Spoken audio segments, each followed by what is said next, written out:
Hi friend, welcome back to my channel. Friend, इस film की कहानी में हमें बहुत सारे हॉरर सीन देखने को मिलने वाले हैं। फिल्म की कहानी में आपको कोई अडल्ट सीन देखने को नहीं मिलता है।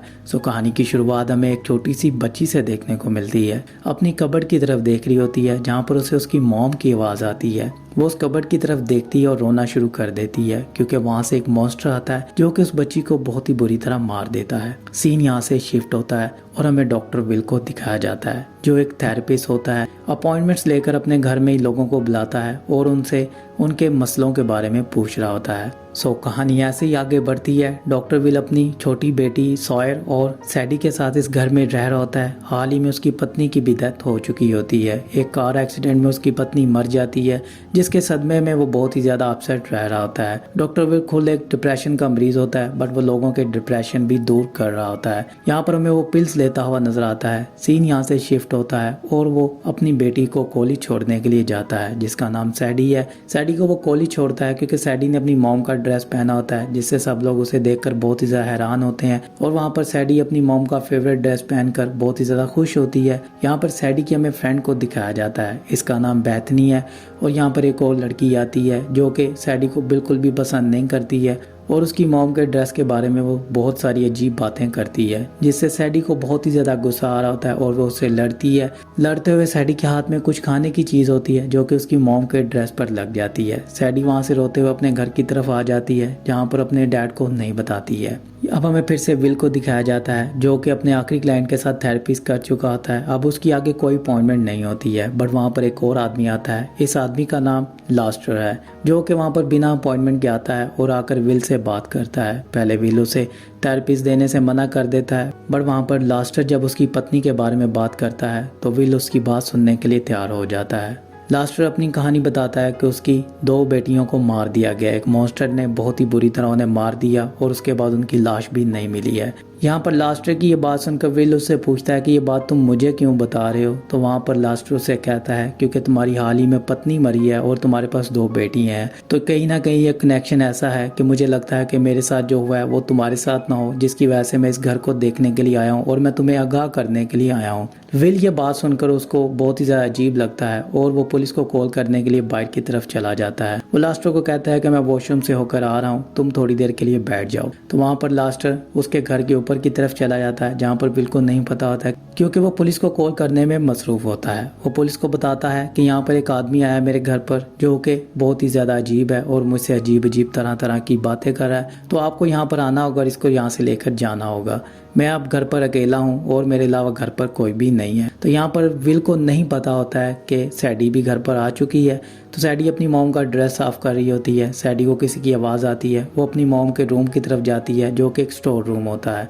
वहाँ पर उसकी मॉम की पर्सनल चीज़ें रखी होती हैं। देखने के लिए सैडी उस रूम की तरफ बढ़ती है और वहाँ पर उसे खून नजर आता है जिसको देखकर वो बहुत ज़्यादा डर जाती है। बट जब वो उसे सूंघती है तो वो एक पेंट होता है। सैडी रूम के अंदर जाती है और वहाँ पर उसे बैक नॉइज पर फिर से आवाज़ें आती हैं। वो स्टोर रूम के अंदर की तरफ जाकर देखती है तो उसे वहाँ पर लास्टर की लाश मिलती है। सैडी की चीखने की आवाज़ सुनकर वहाँ पर विल भी आता है और उसे वहाँ से नीचे ले जाता है। अब लास्टर की वहाँ पर लाश होती है। वहाँ पर पुलिस आ चुकी होती है और दूसरी तरफ सॉयर भी घर पर आती है। वो देखती है कि हमारे घर में किसी की लाश है।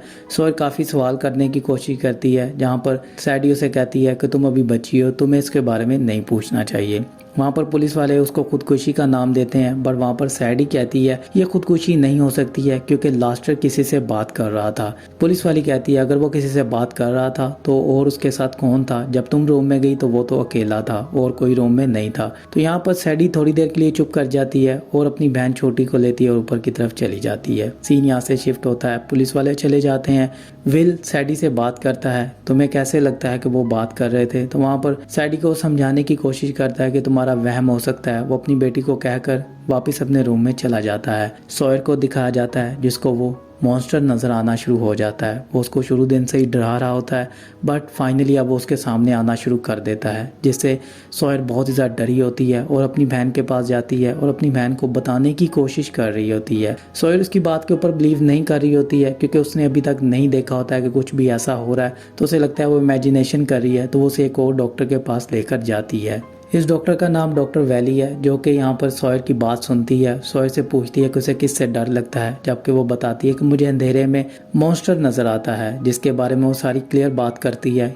यहाँ पर डॉक्टर वैली अंधेरा करती है और एक रेड लाइट लेकर आती है जिससे वो कहती है कि अब तुम्हारा डर हम दूर करेंगे। अंधेरे से तुम्हें डर लगता है, अंधेरे में तुम्हें वो मॉन्स्टर नजर आता है, तो मैं देखना चाहती हूँ क्या वो मॉन्स्टर यहाँ पर है या ये तुम्हारी इमेजिनेशन है। तो यहाँ पर सॉयल के साथ वो थेरेपी करती है जहाँ पर अब हमें वो बोगी मैन नजर आता है, वो मॉन्स्टर नजर आता है जो कि सॉयल को डराने की पूरी कोशिश कर रहा होता है। वो बस सॉयल को ही नजर आ रहा होता है। थोड़ी देर के बाद वहाँ पर लाइट ऑन होती है बट वहाँ पर कोई भी नहीं होता है। सॉयल को सैडी समझाती है कि ये बस तुम्हारी इमेजिनेशन है और कुछ भी नहीं है, तुम्हें मुझ पर बिलीव करना होगा, मैं तुम्हें कभी भी कुछ भी नहीं होने दूंगी। यहाँ पर सॉयल को ये बात कहकर सैडी उसे अपने वापस घर ले जाती है।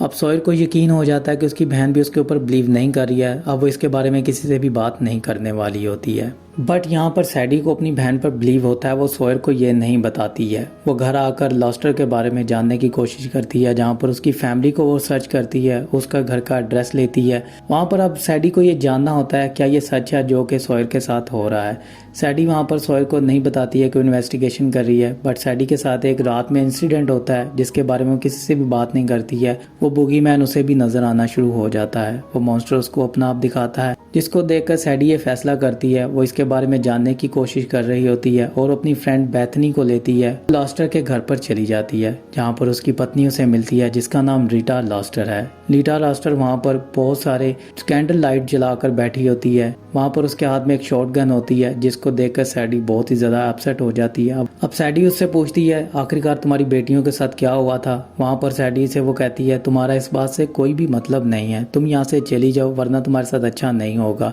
वहाँ पर सैडी उसे अपनी बहन के बारे में बताती है कि उसको ये नजर आता है क्योंकि उसके हाथ में एक ड्राइंग होती है जो कि उसका हस्बैंड उसके घर में छोड़कर जाता है, वो बोगी मैन की ही होती है। वहाँ पर रीटा उसे बताती है इसको हम बोगी मैन कहते हैं क्योंकि मेरी बेटियां इसे कहती थी बोगी मैन। ये उनको मॉन्स्टर नजर आता था और उसने एक दिन इनको मार डाला था। अंधेरे के बारे में बताती है कि उस बोगी मैन को अंधेरे में ही रहना अच्छा लगता है, वो अंधेरे में ही अपना शिकार करता है।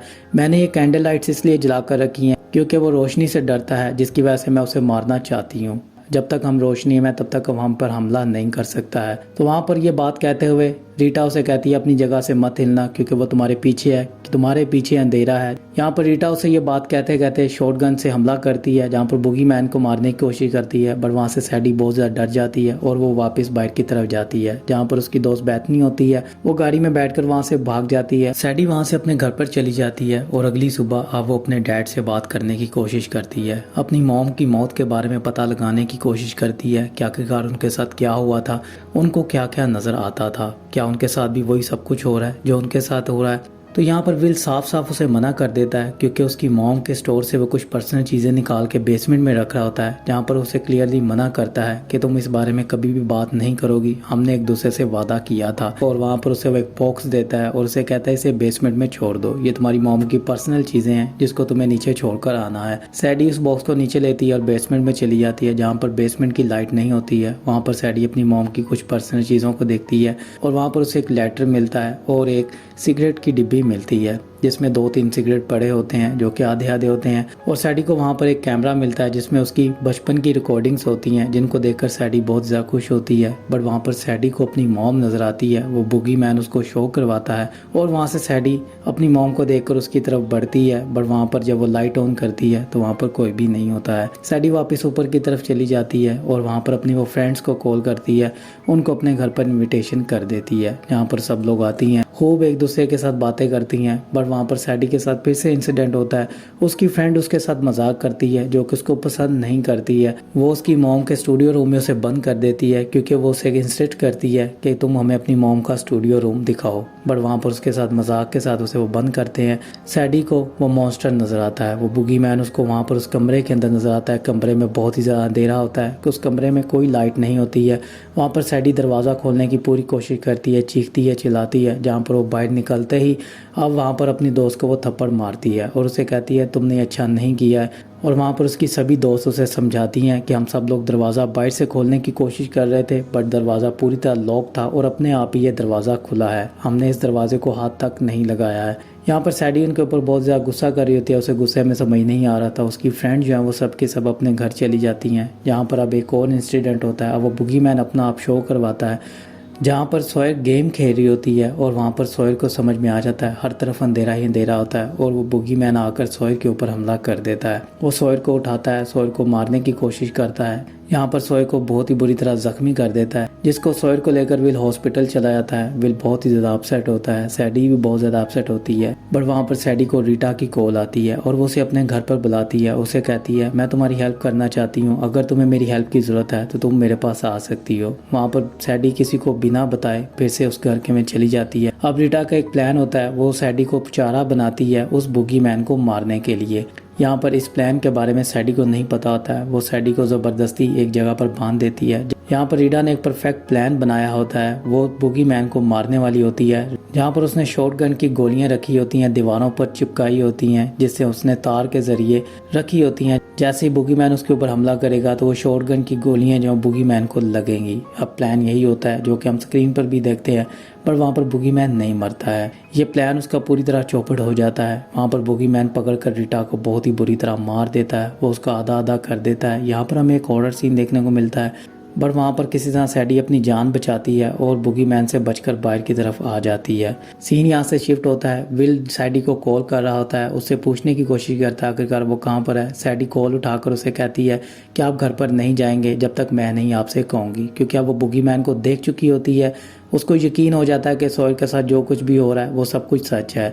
यहाँ पर अपने डैड को मना कर ही रही होती है। उसका डैड कहता है मैं तुम्हारी बात सुन रहा हूँ, तुम बताओ क्या करना है। बट उससे पहले वो घर के अंदर इंटर हो चुका होता है, जहाँ पर बुगी मैन उसको पकड़ लेता है। सीन यहाँ से शिफ्ट होता है, सैडी अपने घर पर पहुँचती है, जहाँ पर घर में पूरी तरह अंधेरा होता है। अब वहाँ पर सैडी को सोयर मिलती है जो कि अपने साथ लाइटों को लपेट कर बैठी होती है। अब सैडी उसे कहती है हमें बेसमेंट में जाना होगा और हमें डैड को छुड़ाना होगा। वो हिम्मत करती हैं और नीचे की तरफ जाती हैं, जहाँ पर उनके सामने अब बुगी मैन खड़ा होता है जो कि उनके डैड को पकड़ कर बैठा होता है। यहाँ पर हमें बहुत सारे हॉरर सीन फ्रेंड देखने को मिलने वाले हैं। यहाँ पर बुगी मैन के साथ उनकी फाइट होते हुए नजर आती है। यहाँ पर बुगी मैन के बारे में हमें एक और चीज पता चलती है जो कि बहुत ही जबरदस्त हॉरर सीन ये देखने को मिलता है। यहाँ पर बुगी मैन के अंदर बहुत सारे हाथ होते हैं, बहुत सारे हाथ लोगों की आत्माएं होती हैं, जिससे वो अपने अंदर लेकर उनको छुपा होता है। बुगी मैन का यही काम होता है, वो लोगों की आत्माएं उनसे छीन लेता है और उनको अपने अंदर समा लेता है। यहाँ पर वो सोयर के साथ भी यही कर रहा होता है, जहाँ पर विल आकर उसे बचाता है। जहाँ पर बुगी मैन उससे नहीं मर रहा होता है, अब उसे रोशनी से डर लगता है। अब उस वो लेटर को ऑन करते हैं जो कि उनकी मॉम का होता है। फाइनली वो लेटर ऑन हो जाता है, बट एक टाइम आता है वो उस लेटर की भी आग बुझ जाती है। बुगी मैन फिर से उनके सामने आ जाता है,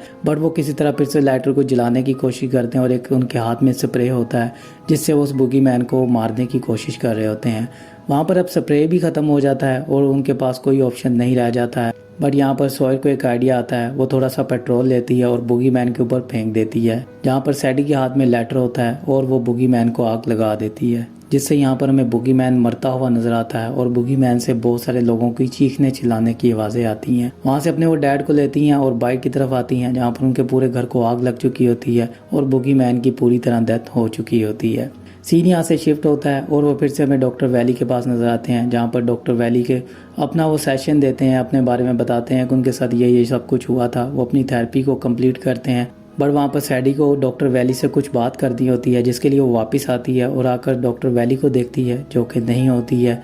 वहाँ पर उसकी नज़र कबर्ड पर पड़ती है, यहाँ पर उस दरवाजे की तरफ बढ़ रही होती है, वहाँ पर डॉक्टर वैली आ जाती है। यहाँ पर सैडी को एहसास होता है कि जैसे बुगी मैन अभी मरा नहीं है, वो उनके पास ही है। वहाँ पर वो दरवाजे को बंद कर देती है और यहीं पर इस फिल्म की भी एंडिंग हो जाती है। सो फ्रेंड, ये थी इस फिल्म की कहानी। फिल्म का नाम है दी बुगी मैन। 2023 में ये फिल्म रिलीज की गई है। बहुत सारे हॉरर सीन इसमें आपको देखने को मिल जाते हैं और ये आप फिल्म अपनी फैमिली के साथ बैठ कर देख सकते हैं। वीडियो अच्छी लगी हो तो लाइक कर दें, शेयर कर दें और मेरे चैनल को सब्सक्राइब कर लें।